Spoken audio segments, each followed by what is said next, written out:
નર્મદ દક્ષિણ ગુજરાત યુનિવર્સિટીમાં હેલ્મેટ ફરજિયાત કરવામાં આવ્યું છે। ટુ વ્હીલર પર પાછળ બેસનાર માટે પણ હેલ્મેટ ફરજિયાત કરવામાં આવ્યું। યુનિવર્સિટી તરફથી જારી કરવામાં આવેલા પરિપત્રમાં જણાવવામાં આવ્યું કે યુનિવર્સિટી કેમ્પસમાં અને કોલેજ કેમ્પસમાં હેલ્મેટ ફરજિયાત પહેરવું પડશે। વાહન ચાલક તથા પાછલી સીટ પર બેસનાર અધિકારી કર્મચારીઓને પણ આ નિયમ લાગુ પડશે। યુનિવર્સિટી બહાર સુરક્ષાકર્મી હેલ્મેટ પહેરીને જાગૃતતા લાવવાનો પ્રયાસ કર્યો હતો। વિદ્યાર્થીઓ યુનિવર્સિટીની અંદર પ્રવેશ કરે તો હેલ્મેટ પહેરીને પ્રવેશ કરવા માટેની અપીલ જે છે તે કરવામાં આવી રહી છે। જો હેલ્મેટ ન પહેરવામાં આવશે તો એન્ટ્રી ન આપવામાં આવશે એવું સ્પષ્ટપણે સામે આવી રહ્યું છે। ત્યારે આપણી જોડે યુનિવર્સિટીના કુલપતિ ઉપસ્થિત છે। સાહેબ, જણાવજો, હેલ્મેટનું એક અભિયાન શરૂ કરવામાં આવ્યું છે, કઈ રીતનું અભિયાન ને વિદ્યાર્થીઓને શું અપીલ?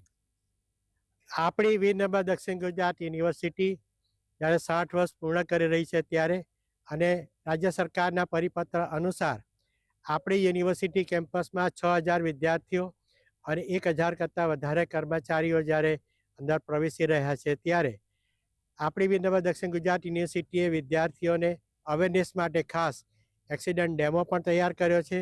પરિવાર આપણી ઘરે રાહ જોઈ રહ્યો છે। આપણી સુરક્ષા આપણા હાથમાં જ છે। આપણને નાની મોટી ઈજા થાય તો આપણે પૃથ્વી પર રહીએ ત્યાં સુધી અને આપણા પરિવારે ખૂબ બધું સહન કરવું પડે છે।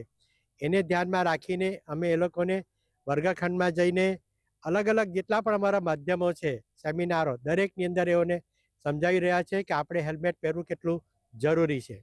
જે આવું સતત અમે સમજાવતા રહેશું, પણ જો તેઓ અંતે પણ એ ન સમજે તો અમારી પાસે ગેટ નંબર 1 અને 2 બંને પર અત્યાધુનિક કેમેરાની મદદ લઈને છેલ્લે અમે મેમો સુધી પણ જઈશું। સાથે સાથે જો વિદ્યાર્થીઓ દ્વારા પાલન નહીં કરવામાં આવશે તો ગેટ પર કેમેરા થકી દંડની કાર્યવાહી પણ કરવામાં આવશે એવી સ્પષ્ટ જે છે તે ચીમકી આપવામાં આવી છે। સાહિદ જગતાપ, GSTV સુરત।